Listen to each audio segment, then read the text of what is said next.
Alhamdulillah, hujan tak turun.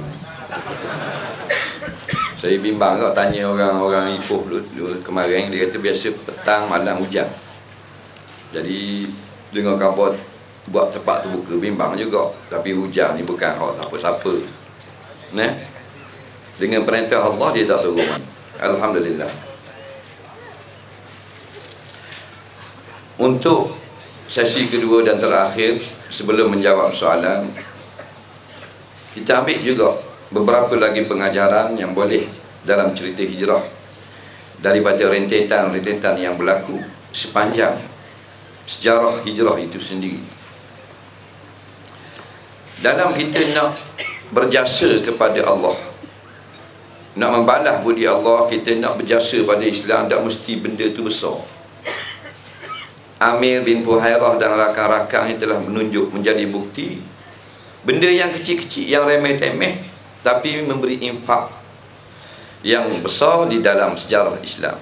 Rasulullah sallallahu alaihi wasallam dengan sahabat Sayyidina Abu Bakar, bila dia hijrah keluar daripada rumah, lalu ke padang pasir, gembala kambing, ambil kambing dia heret, lalu ke atas tapak kaki Rasulullah, supaya tapak kaki Rasulullah ni terpadang dengan tapak kaki kambing. Kecil je jasa dia. Bukan kata dia ambil nyapu sapu, dia tengok bekas tapak kaki Rasulullah dengan senyawa kau jalan. Nanti orang musyrikin nak buru, nak bunuh, dia pun ambil kambing, heret kambing dia 5 ekor, tindih tapak kaki Rasulullah dengan Sayyidina Abu Bakar. Jadi terpadang tapak kaki kambing. Bila orang musyrikin mari cari, tak jumpa. Dia tengok arah tapak kaki terpadang dengan tapak kaki kambing. Tu saja jasa dia kepada Islam, tapi di sisi Allah besar. Nampak? Sebab tu Rasulullah SAW dalam hadis-hadis yang banyak kali kita dengar, amal ni tak mesti banyak, dia istiqamah. Nampak? Kadang-kadang kita ni gairah sangat excited dengar, baru nak dengar cerita agama, cerita wali, cerita apa. Oh, balik di rumah, Ustaz, aku tak boleh, aku kena tikuk juga wali ni. 60 rakaat, 80 rakaat tahajud tiap-tiap malam, tak dang 3 bulan, subuh pun tak bangun. Jangan banyak-banyak, dia step by step. Jasa yang kecil je, tapi di sisi Allah. Sebab tu kadang-kadang kita jangan duduk balah mana besar kalau saya nak buat, mana fadilat lebih banyak, hak mana pahala lebih berat. Banyak pertanyaan seperti ni. Kalau kita nak buat mengajar tak apa, tapi untuk kita amalkan tak payah. Kerana sebut pahala, sebut amal akhirat ni siapa bayar? Bukan kerajaan dunia bayar. Bila Allah bayar, tidak ada orang murah. Tak ada orang murah.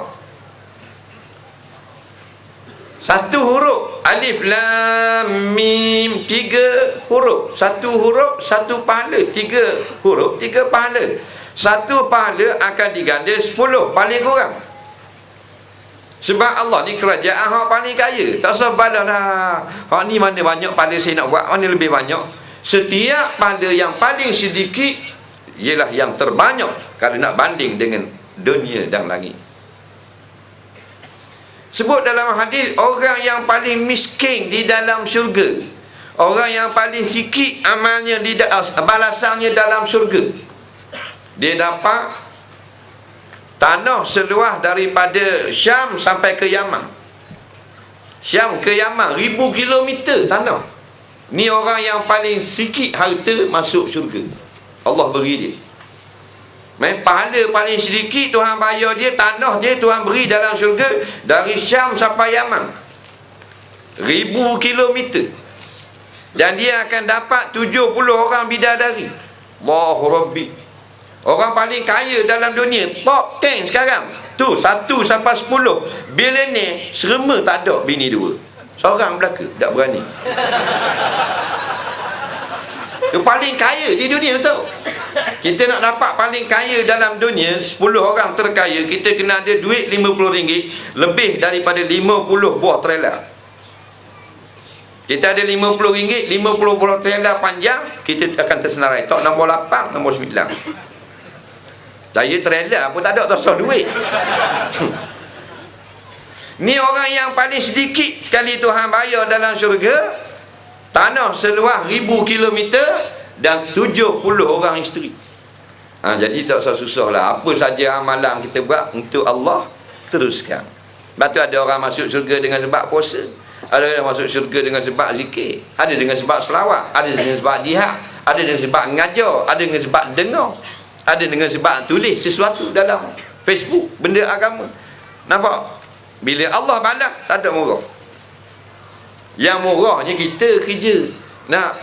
Kerja dunia masuk pukul 7 pagi, balik pukul 7 petang. Muka macam udang kena bakar. Boleh berapa riyal? Boleh 30. 30 riyal. Kalau kerja benda, kerja tukang. Keletung tukang. Bawa tukur paku sekilo. Nampak? Dari pagi tukur sampai ke petang. Murah bayar RM30. Tangan macam nak pecah ni. Bukan paku tu halus ni, besar-besar clicking paku. Pasal apa? Pasal kerja kuat, bayar sikit. Allah, dia kerja sikit, bayar banyak. 2 rakaat kita buat sunat subuh, Allah bayar mahal daripada dunia dengan isi ni. 2 rakaat solat subuh. Bukan pikul orang mati lagi payah. Bukan pergi berjuang di Chechnya, di Afghanistan menentang tentera Amerika laknatullah. 2 rakaat solat subuh Tuhan akan bayar mahal daripada dunia dan isi ni. Nampak? Kata. Jadi tak usah susah. Apa saja amalan, buat untuk Allah. Walaupun kecil, Allah bayar. Bila Allah bayar, wallahu ghani, dia yang kaya, kita miskin belaka. Tadilah 10 orang yang terkaya di dalam dunia, nampak? Hanya ada seorang isteri. Orang yang paling sedikit balasannya di syurga, 70 orang isteri. Terkejut sahabat dengar, Allah Rabbi, hebat sungguh balasan akhirat. Memang Allah Ta'ala dia bukan naik dengan pilihan raya. Dia Allah, kerajaan yang kekal dulu kini selama.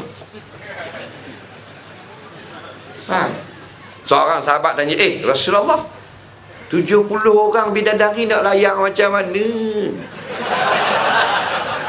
Saya seorang bini je pun nerak. Nampak? Pergi jumpa Tok Monting betul belakang. Kena makan obat baru seorang isteri. Seorang isteri. Kita dunia tak laratnya kita. Seorang isteri je. Terpaksa makan obat, makan telur kuning saja. Ada waktu dia amal pagi-pagi 7 butir telur ayam kapung. Letak dengan jitang manis, letak dengan batu saudak dengan. Dia tahu apa? Dia kata pasal isteri saya nafsu kuat. Bukan dia. Nampak isteri tu baru kita berapa orang kahwin? 4. Masuk kelab Saleh Yaakob. Dah. Seorang dia. Seorang baru. Terkejut sahabat dengar 70 orang dapat. Kita seorang kena makan kuning telur. Tu tak masuk makan dengan kulit-kulit telur. Jadi seorang Nabi kata, setiap seorang kamu diberi kekuatan 70 ekor kuda. Ni cerita Rasulullah. Bukan saya ambil dalam komik Raja Rimba. Siapa tak percaya cerita Rasulullah, beli mozaik 2 kotak. Kalau mati jangan tanam kubur Islam, buat jarak Cina. Cerita Rasulullah. 70 ekor kuda. Seekor kuda boleh tarik kita 6 orang. Orang gagah 6 orang boleh tarik dengan kuda. Mu tak pergi, aku tak boleh. Sama-sama kuat. Gajah 45 orang. Kuda 8 orang. 6 orang. Allah 70 horsepower. Tu kata. Waktu kerajaan Allah, apa saja amalannya buat. Walaupun kita bagi RM1 amalan ni, contoh tak, Allah akan lipat gandakan. Dan balasan syurga tak ada macam balasan dunia. Sampai di Madinah, kita tengok iman orang. Orang Madinah, orang Ansar. Batu Ansar dipanggil yang membantu. Bantu siapa? Muhajirin yang pindah daripada Mekah. Khaus dan Al-Raj ni maknanya sentiasa dengan berbalahan, akhirnya bersatu damai kasih sayang dengan sebab Allah dan Rasul saja, bukan dengan sebab lain. Nampak? Nabi siapa di sana, Nabi kata okey, awak si pulang duduk rumah si pulang ambil ni buat anak akak. Masing-masing tak cakap banyak, tak kenal muka hidung pun. Nampak? Sampai orang hijrah siapa, Nabi suruh ambil dan jamu, suruh duduk. Seorang laki-laki, dia dapat seorang muhajir. Dia kata isteri dia tinggal di Mekah. Kalau begitu, aku ada 2 isteri. Mu pilih hak mana-mana mu berkenan, aku cerai. Habis iddah mu kahwin dengan dia. Tengok pengorbanan orang. Orang Ansar. Nampak? Waktu Tuhan ampun dosa. Sehingga Allah kata kepada orang Ansar, "I'malu ma syi'tum qad ghafartu lakum." Mu nak buatlah apa saja, mu nak siapa ke breakdance ke apa kau pandai. Qad ghafartu lakum. Contohnya gitulah. Aku telah ampun segala dosamu yang sekarang, yang akan datang. Tapi mereka dah berhibur macam kita, walaupun Tuhan ampun dosa dah, tetap dengan ibadah masing-masing. Sebab pengorbanan tu besar. Ni bini aku ada 2 tu. Tu munah hak mana se? Tu hak gemuk bini aku, hak kuruh bini aku. Munah hak mana-mana, mu kenal, aku cerai, habis ada mu kahwin dengan mu. Kata orang Madinah. Kerana jiwa dia telah dijual kepada Allah dan Rasul. Faham tak? Kalau kita nak beri bini kau kan. Kalau beri pun beginilah, aku ada 2 bini, mu ambil hak hitam gemuk. Hak comel mu ambil belah kepala mu. Tu kita. Sebab itulah kita, Allah tak bangkitkan bersepadang dengan Israel. Orang Melayu Tuhan tak bangkitkan di Chechnya. Orang Melayu Tuhan tak bangkitkan di Afghanistan. Di Chechnya, dia orang sekarang berperang dengan Rusia laknatullah. Kaum ini tak percaya Tuhan. Dia orang bom kampung orang Islam dan sebagainya. Nah, sekarang Mujahidin ada di pergolongan Chechen. Bila dia punya apa benda ni, pengantara dia kata tentera Rusia akan sampai di pergolongan dalam masa 2 jam lagi. Mujahidin di pergolongan orang Chechen ni, dia menari bersukaria. Padahal kereta kebal nak mari serang dia, bersukaria, berjoget, menari, seronok. Apa? Akan dapat syahid, ada peluang. Nampak? Berjoget. Nampak? Dapat berperang dengan tentera Rusia Allah. Mana tahu dapat syahid. Gembiranya, sukanya Rusia nak lalu sebab lama. Sebab hak duduk di pergolongan tu 6 bulan tak perang, tak dapat pahala apa-apa. Nah, bila sebut akan lalu ke pergolongan ni, yang duduk ke pergolongan Mujahidin bergembira, bersyukur kepada Allah, sujud syukur kerana mungkin nanti perang, nanti ambush, berlakulah syahid. Sebab tu kita tak lahir di sana. Kita duduk di tanah Melayu ni lah. Nampak? Mari rock kita jadi rock, mari hip-hop kita jadi hip-hop gitu. Kita tidak dibangkitkan umat Melayu duduk di Palestin. Di Palestin ni masjid apa benda ni, Quds, masjid apa benda Al-Aqsa, tak benar orang muda-muda pergi sembahyang jemaah. Yang benarnya 42 tahun ke atas. Dia kata. Dia letak situ kereta kebal Abraham 75 tang berat. Bukan Angkatan Tentera Malaysia pakai 15 tang, tembok terbalik. Itu scout tank untuk pengangkat. Yang ni untuk perang 75 tang Abraham kereta kebal buatan US. Letak 2 buah di depan Masjid Aqsa. Dan tentera Israel pula Yahudi Allah pegang M16. Masih lagi ada orang muda-muda yang menyusup, berani langgar kereta kebal, langgar M16, walaupun peluru tunggu untuk hadir dalam masjid. Nah, dalam masjid di Malaysia ni hak mana kuliah maghrib letak kereta kebal depan? Ada? Tak ada. Nampak? Surah mana ada M16? Mari nak tembak? Tak ada. Dalam tak ada pun ada benda ada. Ada pulut panggang. Nak tarik orang mari, tak mari juga. Perumahan ada 200 unit rumah, semua Islam Melaka, 3 orang tengah kuliah. Ustaz pun ngatuk mata. Tok Imam, Tok Bilal, JKK duduk depan. Orang lain mana? Tak ada. Ni masalah. Ada. Tapi kita hebat, tak Melayu hilang di dunia. Allah ni Rabb Alamin, dia yang takbir. Ni hikmah. Kalau kita bangkit di Palestin, kita nak lastik tu, kita kebal tu. Nak lastik gitu. Tak lah. Nampak? Tengok atu balik lah. Tengok atu. Ngata kuat ni subuh tadi tak bang. Tok Bilal jumpa atu. Takut lari balik Tok Bilal. Tidur terus, bangun tak bangun pasal. Jadi sejuk panas gitu. Masalah jiwa kita tidak kuat, tapi sembang kita kuat. Nampak? Jadi kita ambil iktibar rakan-rakan kita. Nampak? Di luar sana ni orang yang Allah tunjuk kekuatan Islam ada pada diri mereka. Kita tak apalah follow belakang. Tapi biarlah banyak bergerak, banyak bekerja daripada banyak bercakap. Nak macam banyak bercakap ni, macam sembang boleh sembang belaka. Tengok kalau orang bercakap, kalau orang lelaki suka kali cakap apa? Bak nikah. Memang gitu. Kalau dia tak suka, mati bucuk. Dia memang gitu. Orang lelaki memang dia cerita siapa-siapa ke, menteri ke, Perdana Menteri ke, Tan Sri ke, Datuk Sri ke, orang kampung ke, office boy ke, kontraktor ke, ustaz ke, memang minat. Minat apa? Minat bercakap. Oh, kalau aku dah kapi, aku rasa boleh aku kahwin seorang lagi. Pasal aku duit lebih kau. Bini aku ni tak apa-apa nak layan aku dah sekarang. Siapa bergegar air cawang dalam atas meja. Nah, tapi berapa orang yang berani? Ngajar silat di Ipoh, ngajar silat di Pulau Pinang, habis rata ngajar silat. Mandi minyak Allah, sampai kering minyak-minyak. Seorang bini. Tak berani. Pasal maha guru silat sebenarnya di rumah dia. Nampak ni cerita. Ini fakta. Nampak? Batu nak cerita mana orang Melayu hebat orang Melayu ni mulut saja. Kalau dia pejabat sembang janganlah. Aku okey, aku 2,800. Bini aku dalam 600, 700 je makan, tak banyak. Seorang lagi ni rasa tak makan banyak pasal kecil aku. Tinggi sikit pada Doraemon. Kahwin-kahwin pun cakap saja je.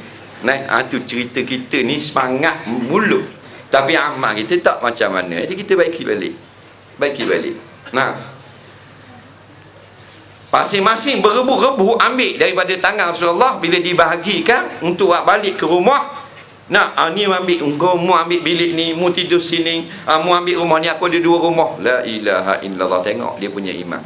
Tak sayang langsung pada harta, padahal orang muhajirin tak kenal pun dia.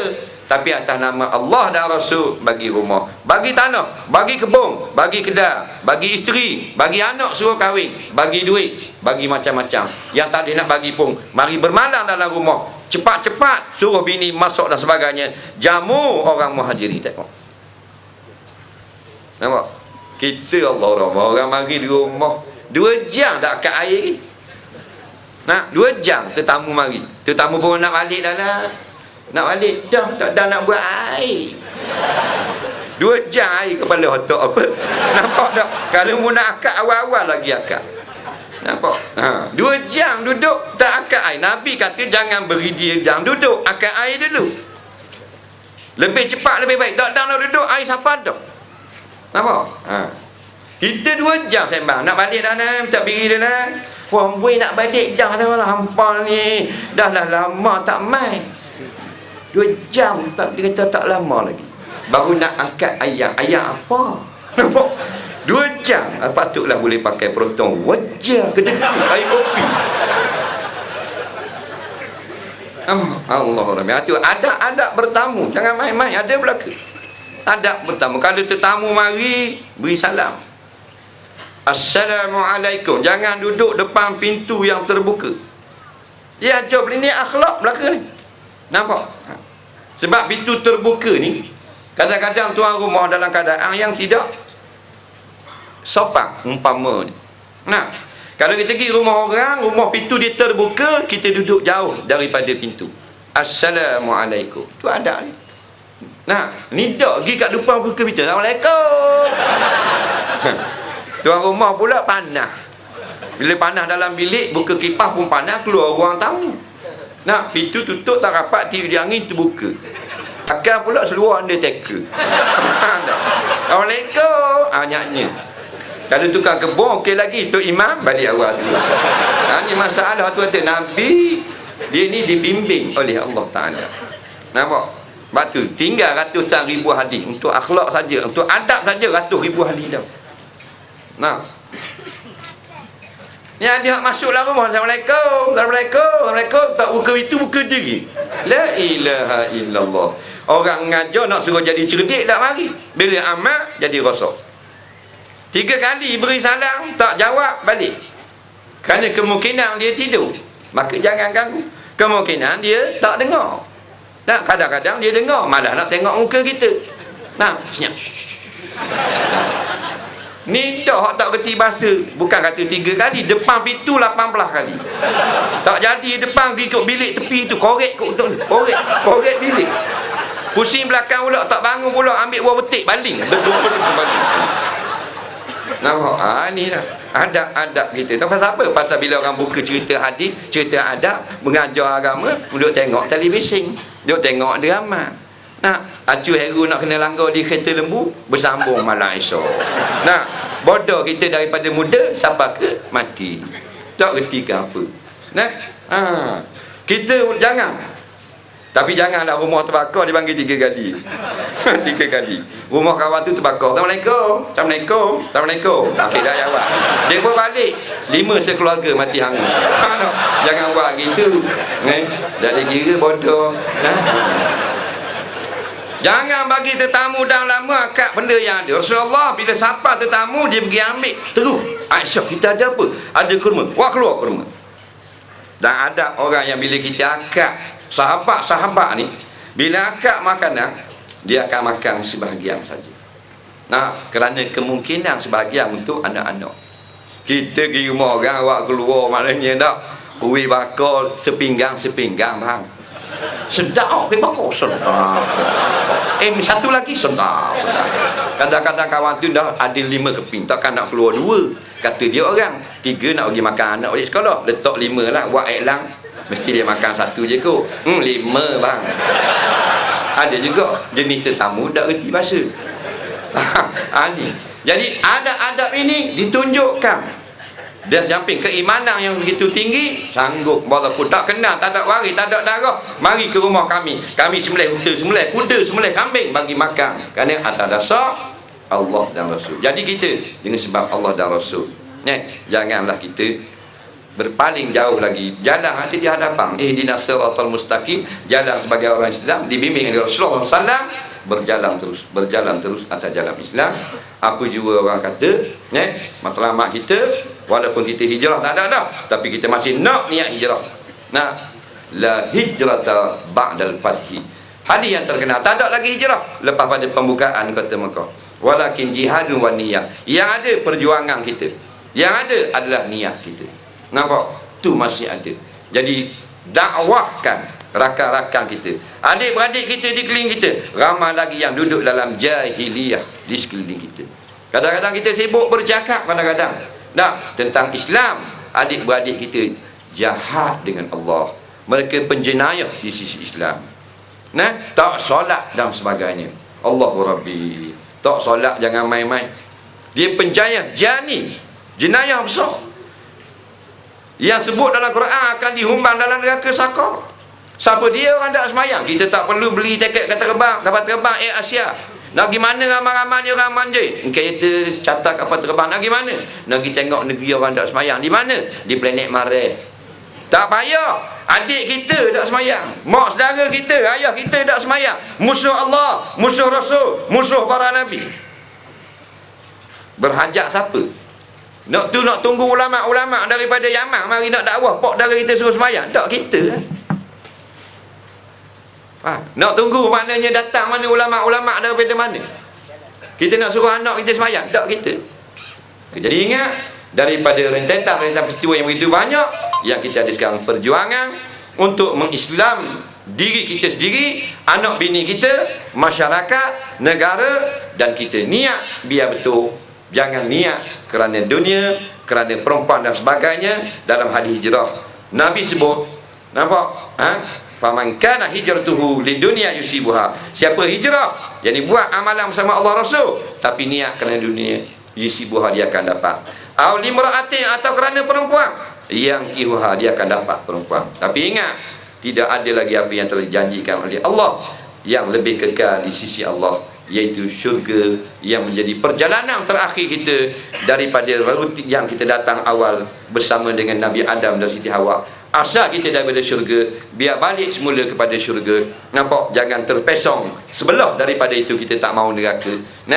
Kita ada dah turun Rasul, turun kitab, turun bagai-bagai. Ada ulama, ada orang ngajar, ada madrasah, ada kuliah dan sebagainya. Kalau kita ke neraka juga, na'udzubillah min zalim. Wallahu a'lam. Terima kasih pada Ustaz Azhar. Kita mulakan sesi yang terakhir pada malam ini, sesi menjawab soalan-soalan. Ada puluhan soalan yang dikemukakan dan kita akan ajukan kepada Ustaz untuk beliau menjawabnya. Kita bagi masa rehat sebentar kepada Ustaz. Saya maklumkan pada tuan-tuan, saya mendapat banyak SMS ni melaporkan tentang keadaan kita. Ya, dah penuh sampai ke Jalan Pemimpin, telah penuh sampai ke luar sana. Parking sampai di luar sana. Jadi kita minta maaf atas kesesakan ini. InsyaAllah di lain masa kita akan cuba memberikan yang terbaik pada tuan-tuan. Yang kedua, di stadium insyaAllah. Ya, insyaAllah di stadium. 29 bulan 1 saya di stadium. InsyaAllah kalau Ustaz Azhar senang Ustaz, cantik lah kan? Kita buat ceramah lain pula kan, 29 bulan Januari insyaAllah di stadium Indra Mulia. Jadi insyaAllah saya tengah meminang Ustaz Azhar di hadapan tuan-tuan. Mudah-mudahan pinangan saya diterima lah. Jadi tuan-tuan, di bawah sana ada jualan kaunter daripada Ustaz Azhar untuk membawa jualannya daripada Terengganu untuk bantu beliau.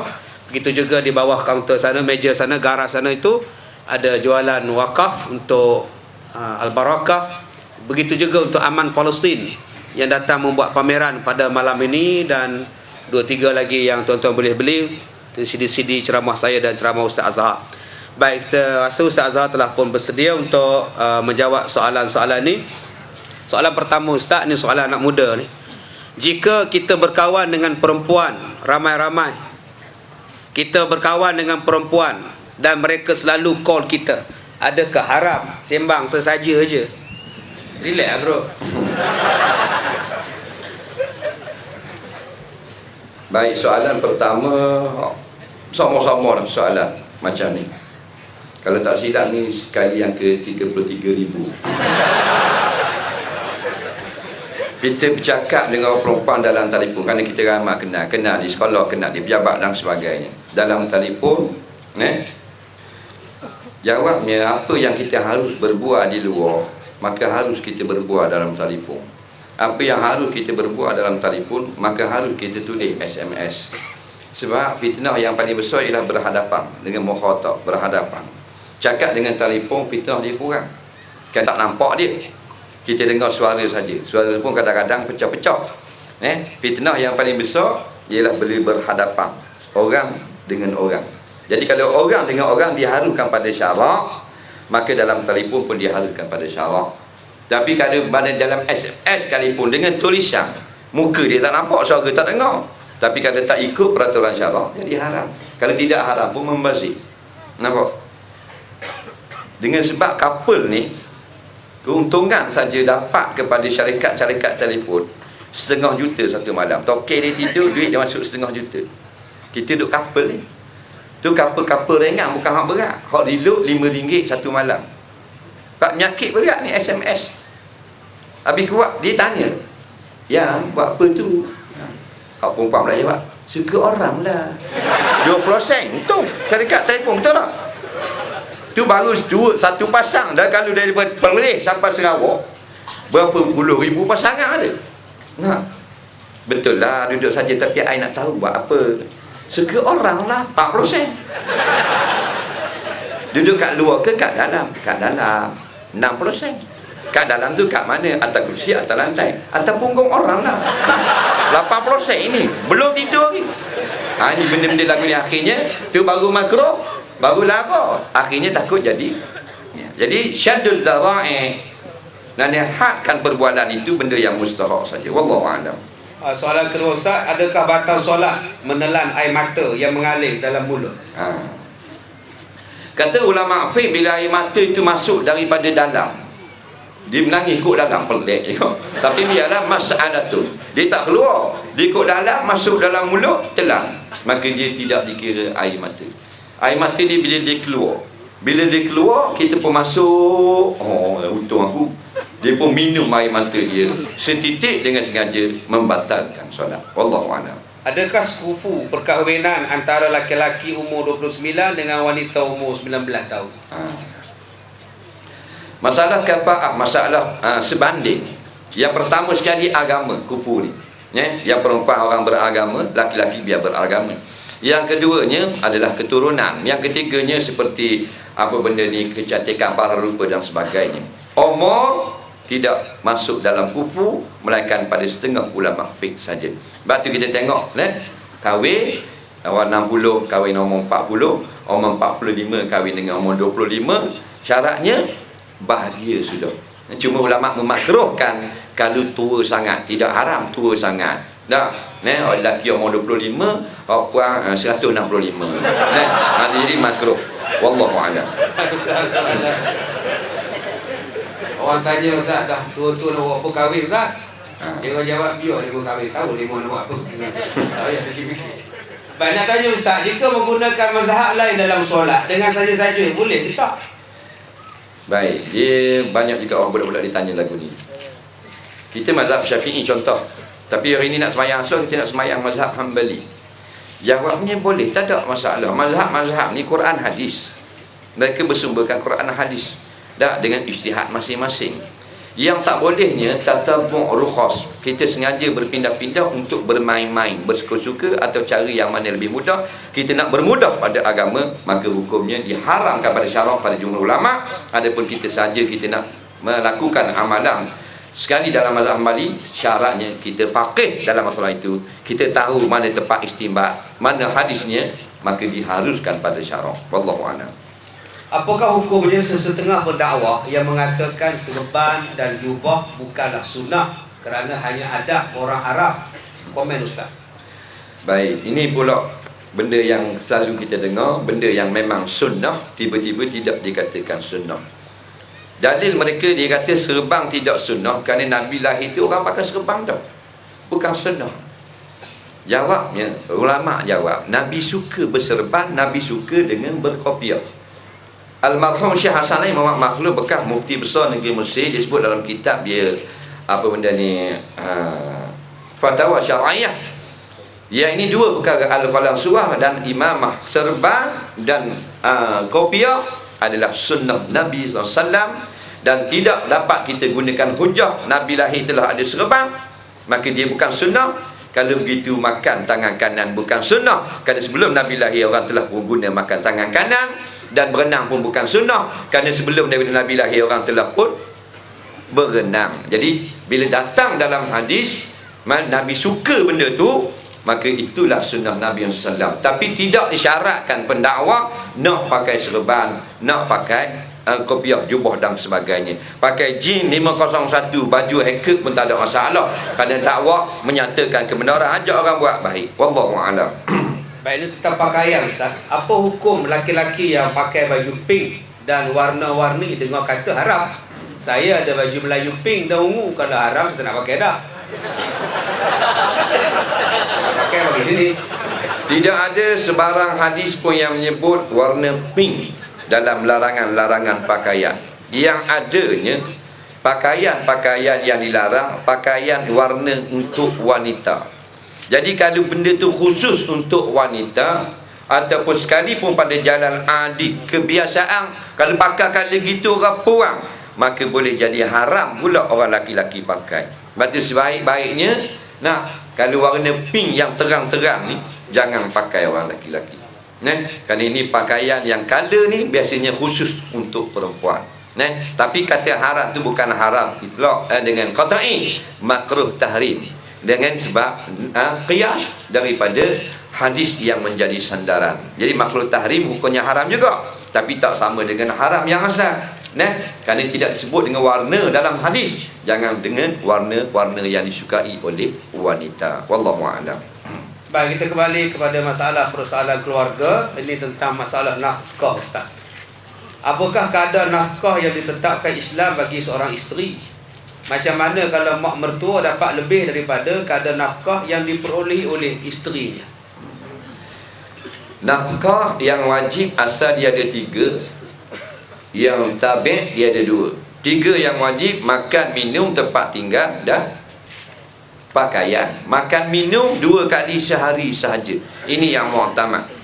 Pagi sekali, petang sekali, atau pagi atau malam sekali. 2 kali saja yang wajib seorang suami beri makan kepada isteri. Qadar mana? Qadar kenyang.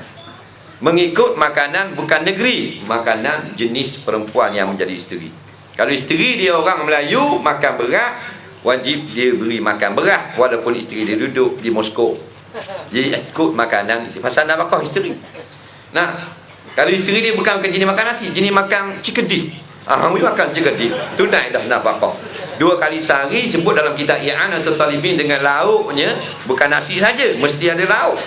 Sama ada kita beli atau suami isteri yang masak, atau suami masak, atau beli benda mentah, isteri yang masak gula, semua tu tidak menjadi masalah. Atau suami beri duit je, isteri beli di kedai makan juga 2 kali sehari. Pakaian 2 pasang setahun, 6 bulan 1 pasang. Paling kurang tu sekadar yang kurang pada tu sengaja haram. Dan mana pakaian dia? Tudung rambut, telekung belah luar, baju kurung, kain, kemudian stoket dan kasut. Nampak? Tapi masalah pakaian masih tak ada masalah. Biasanya perempuan ni banyak pakaian. Tengok raya lah 6 pasang paling kurang. Puasa tak pernah cukup. Pakaian banyak. Kemudian tempat tinggal. Tempat tinggal sama ada sewa atau suami tu buat sendiri, atau isteri tu buat sendiri, dia tukang kayu ataupun tumpang rumah siapa, dengan syarat tempat itu disukai oleh isteri. Mana suka apa? Tidak ada orang yang menyakitkan hati dia. Ni ramai orang tak faham. Dia duduk dengan mertua, mertua tak ngam dengan isteri, tak lepas qada yang wajib. Sebab tak boleh ada dalam rumah itu untuk lepas lulus nafkah orang yang berbalah dengan isteri. Tak boleh. Faham tak? Kita nak duduk mana-mana ikut suruh. Nak duduk bawah-bawah flyover, tak ada masalah. Bini kita, ada seorang kakak kita numpang duduk, kakak kita ni memang tak ngam, memang balah tak mau dengan isteri kita, haram perbuatan kita. Rumah tak lawa tak apa, tutup dengan kotak sabun pun tak ada masalah, tapi isteri suka. Yang dengan sebab dan dengan perkirakan sifat-sifat rumah, antaranya dia nak apa benda, nak pergi buang air dan mandi sebagainya, orang tak tengok dia. Bab setengah-setengah rumah kan, nak kena pergi mandi luar siang ke dia. Buat biar bilik air tu tertutup. Ni kadang-kadang mandi luar telaga tu tak tutup, pakai kembang kata duduk sabun pula posmen mari lari. Ni kat mana rumah 8803, bini kita duduk sabun lepek. Jadi kau mang sepanjang, jangan sampai gitu. Biar comel tempat duduk isteri kita, kerana dia isteri kita. Ini nafkah yang wajib. Kemudian ada lagi 2 lagi nafkah yang kalau kita perlu menjadi wajib, seperti obat, seperti alat makeup, alat sabun dan seumpamanya. Wallahu a'lam. Baik, terima kasih. Kita pergi kepada masalah doa, Ustaz.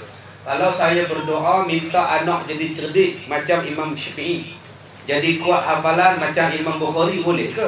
Adakah ini membelakangkan Nabi Muhammad? Tidak menjadi sebarang kesalahan. Semua yang Allah beri karamah kepada hamba-Nya. Imam Syafi'i karamahnya pandai fiqh, Imam Bukhari karamahnya hafal hadis ratusan ribu. Ini semuanya untuk dicontohi. Bukan makna kita belakangkan Rasulullah. Cuma ingat, laqad kana lakum fi Rasulillah uswatun hasanah. Terbaik sekali Rasulullah. Nampak? Terbaik Rasulullah. Tapi Rasulullah dia bukan engineer. Adakah salah kita nak anak kita belajar supaya jadi seperti seorang engineer, seperti orang ni? Tak ada salah. Jangan benda ni jadi kolot. Nampak? Ada kata tak baik tu, siapa nak jadi Imam Syafi'i, patut jadi macam Rasulullah. Tak. Ulama tak larang pun macam tu. Yang orang larang, jangan ambil orang kafir sebagai idola. Orang kafir ni dia musuh Allah, dia bakal duduk neraka Allah. Jangan jadikan idola. Kita nak puji, buatan dia baik, boleh. Pandai orang kafir ni, pasang barang cukup pandai dia ni, tu boleh. Tapi jangan batang tubuh dia menjadi idola. Adapun batang tubuh maknanya orang-orang yang dicintai oleh Allah, macam Imam Bukhari, Imam Syafi'i, 1200 tahun telah menghilang, meninggalkan kita, namanya masih duduk pada bibir-bibir kita, maka tidak salah sedikit pun molek dalam doa tu, biar jadi macam ni, berani macam Salahuddin Al-Ayyubi, nak kuat menghafal macam Imam Muslim dan seumpamanya. Silakan, tidak ada larangan di sisi ulama. Wallahu a'lam. Tuan-tuan yang dirahmati Allah, insya-Allah pada penutup ceramah kita bersama pada malam ini, kita akan minta kepada Ustaz membacakan doa.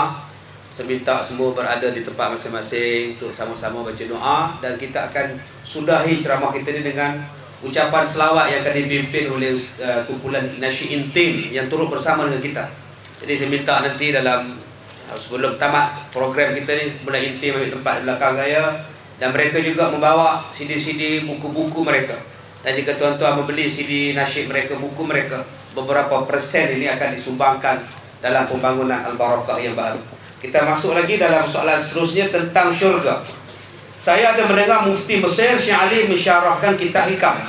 Pada satu huraian, kita tidak masuk syurga dengan amalan yang kita buat, tetapi masuk syurga dengan rahmat Allah. Saya confuse. Ustaz, tolong huraikan. Satu hari Rasulullah SAW menyatakan bahawasanya kita akan masuk syurga dengan rahmat kasihan belas Allah. Seorang laki-laki bangun, dia tak puas hati. Dia kata, saya nak masuk dengan amal saya, bukan dengan rahmat Allah. Dia nak masuk dengan, dia berasa amal dia banyak.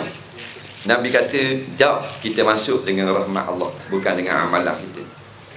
Akhirnya dipendekkan cerita, membayar dulu nikmat Allah yang kamu beri, kemudian kamu masuk syurga Allah dengan amalan kamu. Maka sebelah mata kamu berapa ringgit kamu nak bayar kepada Allah. Akhirnya dia akur, segala nikmat yang Tuhan beri inilah yang dapat kita beramal dengan pertolongan Allah. Kerana kalau Allah tak tolong, kita tak dapat beramal walau sedikit pun. Kita tak dapat nak tengok para ulama, nak dengar Quran hadis kalau Tuhan tak tolong. Semua dengan pertolongan Allah. Maka jangan kita berasa kita boleh masuk syurga Allah dengan amalan kita. Sebab tu Imam Syafi'i dia kata, aku tak layak dengan syurgamu dan aku tak tahan dengan nerakamu. Bukan makna dia nak duduk tempat ketiga. Ni orang yang tawaduk nak kepada Allah. Dan jangan kita berasa amal kita hebat. Nak tunjukkan amal kita kepada Allah. Jangan tunjuk sama makhluk. Nampak? Tunjuk tahajud kita, tunjuk ke Allah. Tunjuk kita ni hebat, tunjuk ke Allah. InsyaAllah. Wallahu a'lam. Baik, kita tengok pada tentang Isra' dan Mi'raj, Ustaz. Nabi naik ke langit bertemu Allah. Jika Allah ada di atas, bermakna sudah bertempat. Adakah benar-benar Nabi bertemu Allah atau nur saja? Dengar cerita daripada kecil, orang cerita Isra' Mi'raj. Nabi naik atas langit jumpa Allah, naik atas langit jumpa Allah. Sebut dalam hadis. Tapi tidak ada sebarang hadis yang sebut Nabi jumpa Allah, Allah tu ada di atas langit. Cuma yang dicerita hadis Nabi naik ke langit. Sebab tu kata Allah ni wujudun bila makan. Cukup. Wa su'alu anhu bid'ah. Imam Malik kata jangan duduk berbid'ah, duduk bah. Dia ni duduk bah benda lagu ni. Allah tak tanya, aku duduk di mana dalam kubur ni? Allah tanya kita, harta ambil mana? Amalmu lagu mana? Ilmu lagu mana? Hutang orang bayar ke tak? Allah tak tanya, aku duduk di langit atau tak ada tempat. Ni kata bid'ah sekarang. Benda-benda lagu ni, ini sebenarnya mainan Yahudi Nasara. Nampak? Jadi kita ni kata-kata mak tak ada, ayah tak ada pergi Mekah. Tinggal adik dua orang duduk rumah. Dia pun tinggal dia, lagi anak abang nak tubik luar jalan kejap. Balik daripada itu, gila ni bang, cakap dengan mak kejap, jumpa mak kejap. Abang ni hampir kuda ke benda? Mak ada Mekah ha? Dah cakap dengan mak tadi. Ya ke tak bang? Balik dah mak mak ada Mekah dah, abang kata tubik luar. Dak cakap telefon. Mak dia tak ada luar, mak dia ada di Mekah. Faham tak? Bermakna tu makhluk. Maka Nabi naik Isra' Mi'raj ke langit, Nabi nampak terima wahyu dan sebagainya. Bukan cerita dalam hadis itu Tuhan mari duduk situ. Di situlah Nabi menerima semayang daripada Allah. Tak ada Allah, Allah lebih mengetahui. Nampak Maha Suci Allah bersamaan dengan makhluk. Cukup setakat tu. Dah kata Ar-Rahman ala istawa, Tuhan atas arah beristawa, kita sebut kerana sebut dalam Quran. Maksud Al-Tafsir kata wallahu a'lamul muradi. Cukup setakat itu. Wallahu a'lam. Baik, satu lagi persoalan Ustaz daripada penanya yang sama. Dia tanya tentang solat. Bagaimana cara nak sujud? Turun tangan dulu ke turun lutut dulu ke? Ni yang kata sebab itulah. Belajar biar pandai, belajar biar boleh. Jangan baru nak belajar, baru dengar terus balah. Benda ni balah, berbalah lama dah. Dia balah ni bagus kerana membawa pada maslahat, tapi balah ada tak bagus juga kalau bawa pada perpecahan. Nampak? Ada balah yang dipuji syarak. Ada balah yang tidak dipuji syarak. Macam memuji juga, puji orang, ada Tuhan marah. Ada yang puji orang dapat pahala. Kita balik rumah kita tengok bini kita duduk nyapu sapuh apa semua tak. Allah ya, tak pernah lagi abang tengok dalam dunia ni orang pandai nyapu macam yang satu habuk pun tak pernah tinggal. Cara pegang penyapu pun tak ada orang boleh lawan. Comel sungguh. Benar kata gitu? Tak pernah. Kalau kita puji, baik pada syarak. Sebab apa? Dia letih menyapu satu rumah, kita pergi puji, jadi hilang letih. Dia legah tinggal menyapu, pergi cari pisang, gamah, buat cok kodok. Jadi ada puji yang dilarang syarak. Maka begitu jugalah seperti yang disebutkan dalam masalah Benda tadi? Sujud. Masalah sujud tadi. Duduk malah masalah turun lutut dulu ke tangan dulu. Ginilah. Dalam mazhab Hambali, sunat turun tangan dulu. Kerana Imam Hambali dia merajihkan masalah ni dalam turun tangan dulu. Imam Syafi'i, guru Imam Hambali, merajihkan masalah hadis turun lutut dulu. Maka orang tanya Syekh Atiyah Saqar, bekas Syekhul Azhar, orang alim menjadikan rujukan dunia. Senang dia jawab, pasal dia alim sungguh, bukan alim main-main. Dia kata kedua-dua cara turun adalah molek belaka. Kerana kedua-dua ni ada belaka dalam riwayat. Kan comel kata. Nak turun lutut dulu boleh, nak turun tangan dulu boleh. Betul tak? Lepas tu saya kata kalau bala bodoh. Ustaz bodoh. Hanya masalah wallahualam. Jadi bodoh. Baik tuan-tuan, kita tengok soalan daripada SMS. Mengapa kita Melayu Islam lemah dalam solat berjemaah kecuali solat jemaat? Tapi bila kita di Mekah, kita rajin solat jemaat. Itu yang saya selalu sebut. Duduk di Mekah ni, di Masjidil Haram, tiap-tiap hari pergi Masjidil Haram. Bila dah balik Malaysia, tiap-tiap hari haram ke masjid. Adakah pahalanya macam mana Ustaz? Tolong jelaskan Ustaz. Jadi masalah jenis bangsa itu sendiri atau environment. Kita duduk di Mekah, orang Melayu yang lemah, tapi bila duduk di Mekah kuat pula dia solat jemaah. Tapi balik duduk dengan rumpun Melayu balik, dia jadi lemah balik. Kadang-kadang dengan sebab persekitaran, kadang-kadang dengan sebab diri kita sendiri. Nampak? Ada yang jenis kita semangat dengan sebab apa? Semangat dengan ada sesuatu. Sesuatu kita semangat, tak ada sesuatu kita tidak semangat. Sebab tu Allah Ta'ala dia buat janjikan dengan macam-macam pahala. Ni pahala, ni pahala, ni pahala, ni pahala. Pasal jenis manusia Tuhan buat, dia nak janji. Ni dapat gaji, ni dapat duit, ni dapat rumah, ni dapat tanah. Baru kita semangat. Kalau kita tak di pokoknya, jawatan kosong, kerani kilang. Nampak? Gaji luar biasa. Kalau kilang lain RM800, tapi kilang kami RM18,000 dibayar di padang mahsyar. Siapa nak kerja lambat. Khuliqal insan min ajal. Manusia Tuhan cipta jenis gaduh, nak jerah, nak cepat. Nampak? Sebab tu bila kita kerja dengan kerajaan, rajin.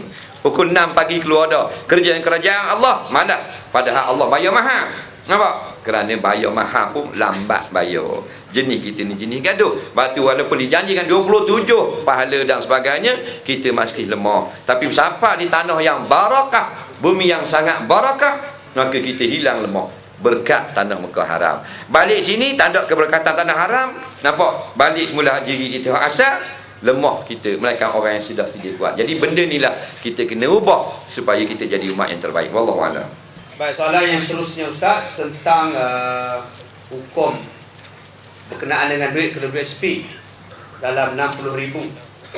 Saya kena bayar zakat kalau saya keluarkan duit KWSP dalam 60,000. Duit KWSP yang ada dalam KWSP dipanggil duit kita, tapi separuh milik. Nama orang bukan nama kita, tapi nak belanja tak boleh. Nampak? Separuh milik kita. Dia bila kita qabat, kita dapat genggam atau kita menguasai duit itu, di situ wajib zakat. Kalau 60,000 telah lebih pada nisab, dan biasanya 60,000 telah lebih daripada setahun. Bila dapat saja, maka itulah tarikh wajib kita mengeluarkan zakat. Kerana KWSP tidak mengeluarkan zakat. Wallahualam. Soalan dia Ustaz, adakah duit faedah hanya kena asingkan duit bunga yang diberi oleh KWSP? Adakah haram duit faedah? Wajib diasingkan untuk setakat ini. Gurilah sumbangan untuk tabung-tabung perjuangan dan anak yatim dan sebagainya, untuk maslahat orang ramai. Yang pokok hak kita itu bukan keuntungan, kita belanja untuk diri kita. Wallahualam. Dia kata Ustaz, terima kasih jasa mudi kenang. Nak belanja cokotiah pun boleh. Masya-Allah. Okey, seterusnya tuan-tuan, soalan yang seterusnya tentang rumah. Ya, tentang berkenaan dengan rumah. Saudara saya nak beli sebuah rumah pada harga 50,000. Tuan rumah buat perjanjian. Kalau dalam masa 3 bulan selepas beli, saudara saya tak masuk rumah tu, rumah akan diambil balik oleh tuan rumah tadi, dan duit 50,000 tadi tak dipulangkan. Apa hukum jual beli? Hukumnya jelas haram. Kita boleh meletakkan wang cagaran untuk mengelakkan kerugian sekadar orang yang menolak perjanjian. Jadi kalau 3 bulan Biasanya orang kita akan rugi berapa ribu tuan rumah. Kalau orang lain duduk, kita tak duduk. Balik pada sewa. Kalau sewa tu lebih kurang 1,000 sebulan, lebih kurang adatnya 3,000 sahaja. Boleh ambil wang pendahuluan, kata setengah ulama. Ini 50,000. Dalam masa 3 bulan, siapa nak sewa 50,000? Hukumnya haram pada syarak, berlaku zalim kepada orang yang tak jadi beli. Boleh dikenakan supaya orang tidak buat main, tapi dengan harga yang berpatutan. Lagu mana patutan? Qada-qada orang duduk sewa berapa lebih kurang. Kalau sewa 1,000 sebulan, lebih kurang 3 bulan 3,000 saja. Boleh jadi hangus. Itu pun setengah ulama kata tetap haram, masih tinggi juga. Wallahu a'lam. Baik, soalan seterusnya tentang zikir, Ustaz. Ada setengah orang mengatakan bahawa kalau nak berzikir, tak boleh ambil ayat daripada salah satu ayat Quran. Contohnya, jika kita ambil ayat 8 surah Ali Imran atau mana-mana surah, betul ke tak boleh dijadikan zikir? Dan kena ambil semua ayat Quran, dibaca semua, tak boleh dipecah-pecahkan Quran tu. Al-Imam Nawawi rahimahullahu ta'ala mengatakan, boleh kita berzikir, berdoa daripada potongan ayat Quran. Yang tak bolehnya, kita potong ayat Quran dan kita tambah perkataan kita, dan kita bangsakan yang kita tambah dengan ayat Quran itu sebagai ayat Quran. Situ mesti dijaga. Adapun kita ambil petikan daripada ayat Quran untuk kita amalkan sebagai zikir, dan petikan itu tidak merosakkan makna ayat, maka hukumnya masih harus. Tidak ada ulama yang mengatakan haram, melainkan kita potong hingga lari makna ayat, atau rosak makna ayat, atau kita tambah perkataan manusia masuk dalam Quran, kita gaul dan kita namakan sebagai Quran. Wallahu a'lam. Apabila seseorang kafir itu memeluk agama Islam, patutkah berbin atau berbinti Abdullah, atau terus kekal dengan nama bapa dia yang asal? Baik. Tidak ada seorang ulama pun atau dalam hadis yang mengatakan bila orang Islam masuk, orang kafir masuk Islam, kena buang nama asal. Tak usah kata nama bin, nama asal pun tak wajib buang. Boleh pakai. Yang kata wajib buang ini bila nama asalnya makna syirik, atau bin tu makna yang syirik. Nampak? Contohnya maknanya dalam bahasa Hindu katakan, artinya Tuhan Ramayana, nama tu tak boleh pakai kerana itu syirik, kena buang. Tapi kalau maknanya baik, umpamanya bunga melati, bunga melati tak haram pada syarak, tak haram, cuma dalam Hindunya bunyi kalau dia tak ada masalah tu. Tak ada masalah, cuma sunat dengan nama yang segera dikenal dengan nama Islam, bukan wajib. Betul bila bin bapak kafir lagi, anak Islam dah, tengok nama bapak tu benda. Nama bapak tu benda. Orang kafir Kristian ke apa, namanya makna minum arak, tak boleh pakai tu. Kena tukar nama lain. Tak, nama bapak yang kafir tu lagi namanya nama kafir, tapi makna tidak kotor, tidak syirik, tidak jijik, maka tidak wajib. Cuma sunat kita menggunakan nama-nama yang baik. Wallahu a'lam. Ini soalan ni agak sensitif sikit, Ustaz. Dengar dah ya. Relax, tenang kau ya. Ustaz Azhar ya, bukan saya. Saya berjimak dengan isteri saya pukul 4 petang. Jadi saya dah mandi dan bersih. Ketika saya solat asar berjemaah, ada rasa lebihan mani itu lagi. Sah tak solat saya itu? Yang ini banyak dalam Facebook, banyak soalan ni. Lepas pada solat asar keluar mani lagi. Boleh tahan orang manjur.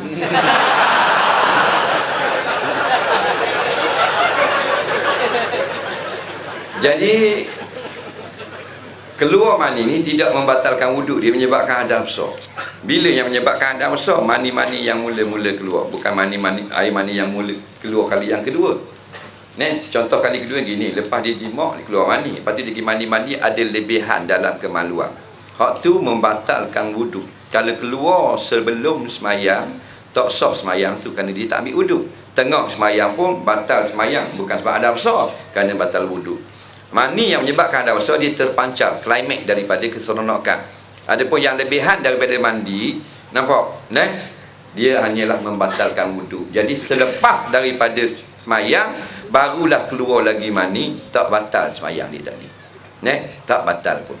Kerana lepas semayang tu, lepas dia mandi, lepas jimak dia mandi, dia suci, dia pergi solat. Lepas solat, sama ada keluar mani yang menyebabkan hadas besar pun tak batal semayang, atau keluar mani yang lebihan yang hanya ada dalam kemaluan membatalkan wuduk, tidak batal juga semayang, kerana berlaku selepas salam tak batal semayang.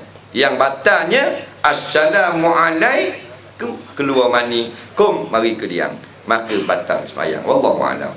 Baik, kita masih lagi dalam semangat Harimau Malaya ni Ustaz. Masih bola ni. Soalan pun tentang bola juga. Apa hukum kalau kita pakai seluar pendek hendak main bola?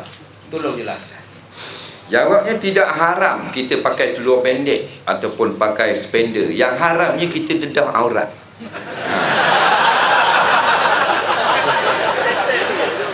Pakai spender macam Superman. Spender belah luar, dalam seluar panjang. Jadi tak haram. Jadi faham. Awak dedah aurat tak? Walaupun awak pakai jubah, pakai serban, tapi punggung buat lubang. Jadi bila pakai seluar pendek tu nampak aurat tak? Kalau nampak aurat, haram. Wallahu a'lam. Pakcik-pakcik boleh pakai skirt lepas ni. Baik tuan-tuan. Ini tentang dua marhalah ni Ustaz. Tentang jamak. Dia tanya, apakah dalil mengatakan dua marhalah ni bersamaan dengan 90 km? 90 km pada zaman Rasulullah, mana ada kira-kira 90 km? Baik. Dalam hadis hanya sebut dengan marhalah. Dua marhalah perjalanan. Jadi ulama' sekarang dia orang ukur dengan berjalan kaki, dengan tarik tali inci. Berjalan yang macam Rasulullah 2 hari 2 malam berjalan, berapa jauh boleh pergi. Sebab tu dalam hadis tak ada sebut kilometer, tak ada sebut dengan batu. Nah, ulama' moden kitab baru sebut dengan batu dan kilometer. Kalau kita Arab 48 mil. Tapi mil tu mil Arab. Ada ustaz dia disalah mengajar, dia kata 48 batu. Padahal kita Arab, batu Arab ni batu Baghdad, batu Saddam Hussein lain. Kita batu Melayu 56. Nampak? Jadi bila diukur, berlakulah keputusan ukuran yang berbeza. Yang paling sedikit 81 km ulama' moden. Ya, cuma yang paling ramai 89,889 km, termasuk Dr. Wahbah Zuhaili ukur. Jadi biasa kita mengajar lebih kurang 90 km, bukan dengan qata'i, tapi dengan ijtihad, dengan qiyas daripada ulama. Wallahu a'lam. Baik Ustaz, ni soalan ni dia hangat sikit Ustaz ni. Cuaca makin sejuk, soalan hangat. Apa hukumnya orang alim mengajar agama di tempat pemimpin yang soleh? Yang peliknya, pemimpin itu tidak mendengar ceramah beliau, hanya pengikut pemimpin itu saja yang mendengar ceramah tersebut. Baik, macam perli saya. Jawabnya, mengajar tak ada masalah. Yang dilarangnya kita ni pergi kepada orang-orang yang zalim, kemudian untuk membantu kezaliman mereka. Dalilnya dalam satu hadis, Nabi kata, sayakuna ba'di, lepas pada zaman aku, dia kata ada orang, ya, umara yang zalimun. Mereka ini melakukan kezaliman, wa yakzibun, dan menipu rakyat. Faman dakhala alaihim, siapa yang pergi kepada pemerintah yang zalim, wa aana ala zulmihim, tolong kezaliman mereka, fasaddaqa bikazibihim, dan membetulkan atau mengiyakan pembohongan pemimpin zalim, falaisa minni walastu minhu, dia bukan umat aku. Jadi kalau kita pergi bukan untuk membenarkan mereka, tapi untuk menasihat mereka, untuk tazkirah, samalah kita seperti yang dibenarkan kepada Nabi Musa dan Nabi Harun alaihi wassalam. Nampak? Izhaba ila fir'aun fa innahu tagha. Pergi kamu wahai Musa dan Harun, dua orang rasul, pergi dakwah, pergi tazkirah Fir'aun, fa innahu tagha. Dia ni zalim, dia ni melampau batas. Jadi jangan pergi untuk ambil dunia daripada mereka, pergi untuk memberi pesan kepada mereka tentang akhirat. Kalau gitu, maka hukumnya harus wallahu a'lam.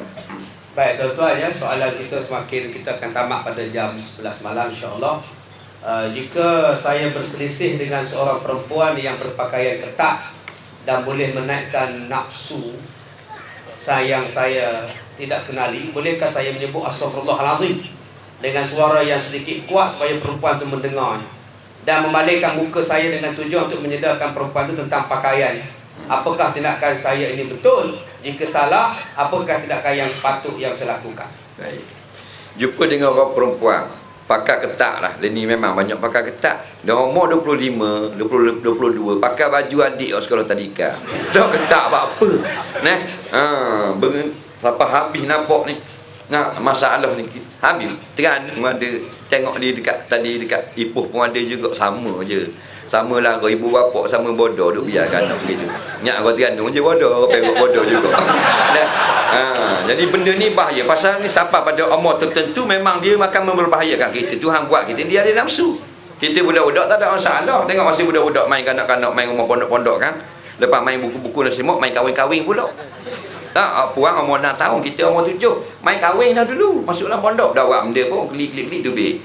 Tapi kalau kita umur 21, awet 20, main tidur pondok-pondok dalam hotel, balik awal. Jadi dia pun tengok benda ni mungkar, dia kata astagfirullahalazim, tengok tak lain. Apa tujuan dia? Tujuan dia untuk menyedarkan. Sebab tu masuk dalam hadis man ra'a minkum munkara falyughayyir bi yadihi. Ubah kemungkaran dengan kuasa kalau ada. Tak ada. Tapi lisan ni dengan lisan macam-macam cara. Dengan sindir, dengan leret, haram make way pakai gini haram masuk neraka. Boleh. Nampak? Dengan sindir, comelnya kain suka, beli gak selang ketuk saya. Cara sindir. Atau dengan memuji, comel lah awak pakai ni. Awak ni comel lah. Ni tapi pakai tudung lagi comel. Sebab ni rambut nampak tidak Islam, pakai tudung nampak Islam, lagi comel. Cara memuji. Jadi bila astagfirullahalazim, kadang-kadang perumpang yang tak tutup aurat, dia berasa segang. Segang ni aku sampai aku kata astagfirullahalazim. Sekurang-kurangnya boleh mengubah jiwanya. Jadi hukumnya diharuskan pada syarak. Wallahu a'lam. Ustaz, sikit tentang bab haji. Saya seorang wanita yang berhasrat untuk mengerjakan haji bagi pihak arwah anak lelaki saya. Persoalannya, adakah saya perlu mengikut tertib sebagai seorang lelaki? Contohnya semasa melontar di jamrah dan berlari-lari anak semasa mengerjakan sa'i. Hukumnya sama sahaja. Cuma sunat meraihkan akan tertib orang lelaki. Semasa saya bekerja, gaji saya tak tetap dan tak tentu pendapatan bulanan serta mempunyai tanggungan yang ramai. Apakah saya perlu membayar zakat daripada pendapatan saya? Masalah pendapatan tetap atau tidak bukan menjadi ukuran. Yang menjadi ukuran adalah pendapatan kita tu ataupun harta kita. Sebab tu kanak-kanak yang dalam buai baru umur setahun setengah wajib bayar zakat. Kalau kita faham. Kita orang Melayu dia dah faham. Bila kita ni budak-budak tak kena zakat. Dia lahir, ayah dia mati, dia dapat saka 100,000 masuk dalam bank. Cukup setahun 100,000 milik budak yang umur setahun, wajib keluar zakat. Tapi budak tu tak wajib keluar, takkan dia merangkak nak pergi di tabung haji apa semua. Jadi orang lain yang jaga dia. Jadi masalah pendapatan tak tetap, tidak dijadikan ukuran. Cukup makan tak? Cukup belanja tak? Lebih daripada had. Masuk dalam istilah orang kaya ke tak? Sebab kadang-kadang ada orang pendapatan dia setahun 2 kali saja. Tak tetap. Sekali dapat berapa? Sekali dapat ada 600,000. Allah Rabbi, tak tetap apa pula gitu. Memang tak tetap. Kadang-kadang 3 bulan baru dapat sekali. Dah berapa dapat? 40,000. Kadang-kadang setahun baru dapat berapa? 6 juta. La ilaha illallah. Tak kira tetap tak tetap. Kira cukup makan. Mu sampai pada had orang kaya, mu kena zakat. Wallahu a'lam. Baik, tuan-tuan, ada satu lagi soalan. Dia kata dia jual tanah, sebidang tanah, dia jual sebidang tanah. Apakah saya perlu membayar zakat bagi jualan tanah tersebut? Pendapat yang muktamad dalam mazhab Syafi'i, bila kita ni bukan penjual tanah, tapi kita ada tanah, sampai masa kita perlu duit, kita jual.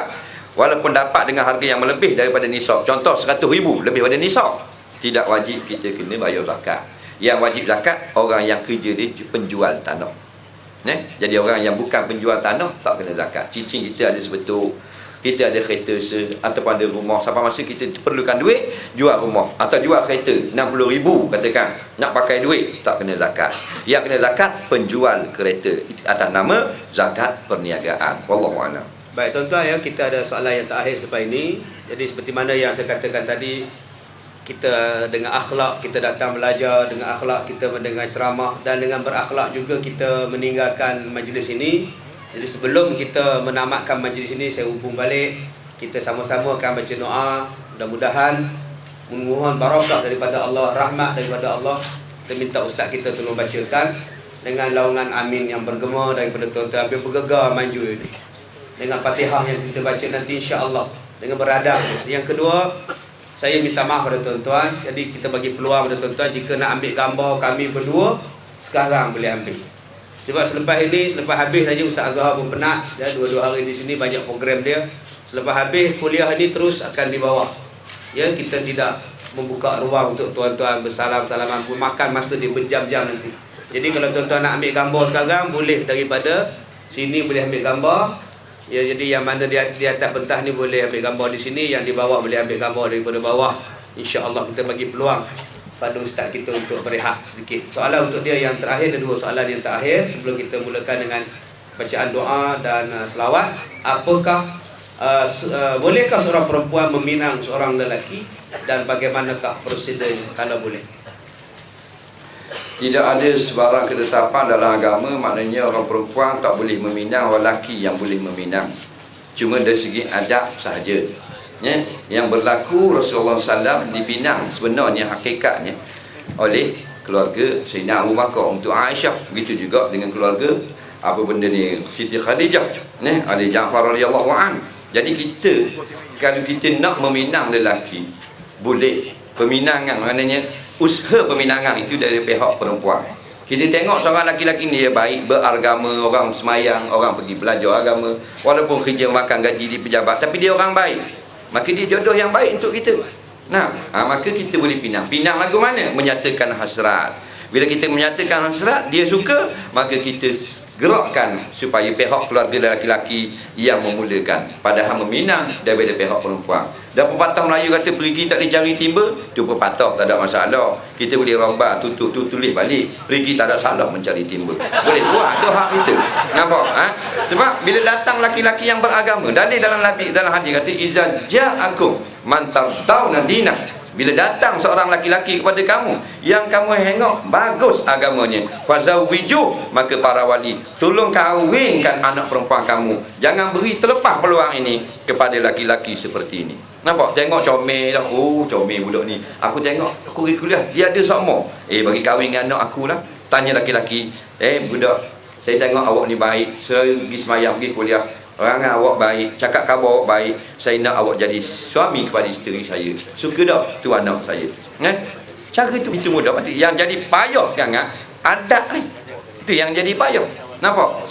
Payah nak kahwin begini. Lagi payah pula masuk dengan mak pula. Mak yang banyak jadi nikah. Ayah kenang dah, mak tak bagi. Mak tu bukan wali, tapi jadi terbalik orang Melayu. Mak ni lebih pada bapak wali lah pula. Mak ni penasihat je bila ada orang nak minang, pergi duduk dapur, buat mi goreng, buat kuih tiaw. Dah dia naik atas pula. Ayah dia kata tak apalah, pak cik tak ada kisah boleh belaka. Abang jangan cakap banyak. Ini masalah yang berlaku. Jadi kita balik kepada Islam, tak ada salah. Bila kita nak kahwin dengan lelaki, kita boleh meminang. Cuma dalam majlis itu mulakan dengan pihak lelaki. Wallahu a'lam. Soalan terakhir Ustaz, bolehkah kita mengucapkan selamat menyambut Deepavali pada orang India? Adakah dengan ini boleh memesongkan akidah dengan ucapan ini? Baik. Dalam satu hadis seorang laki-laki beritahu, ya Rasulullah, kami ini telah diberi salam oleh orang Yahudi. Maka bolehkah kami jawab? Nabi kata boleh, jawab dengan alaikum sahaja.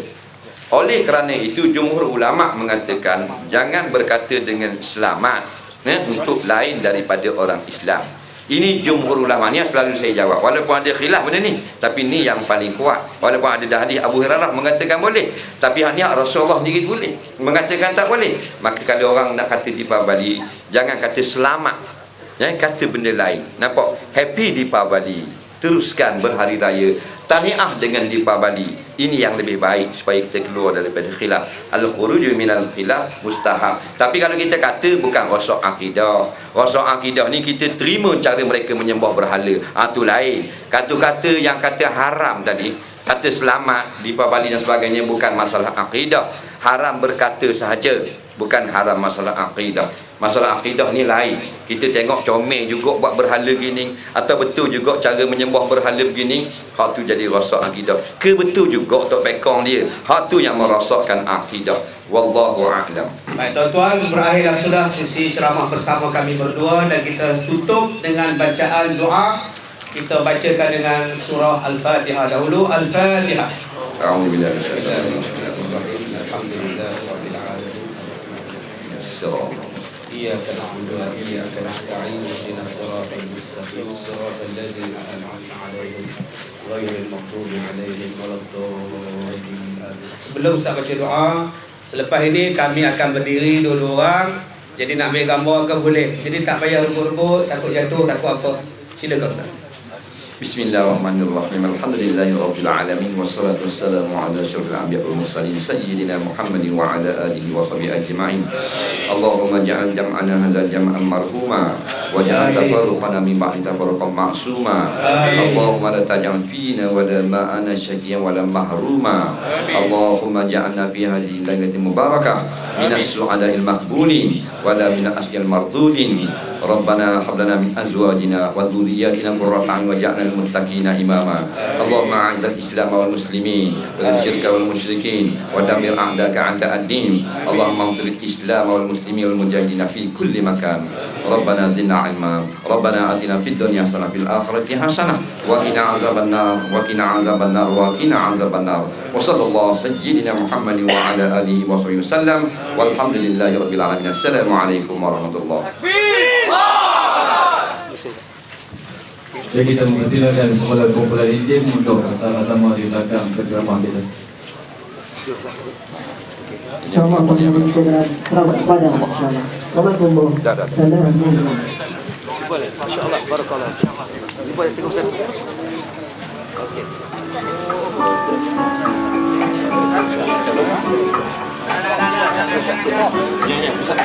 Habibi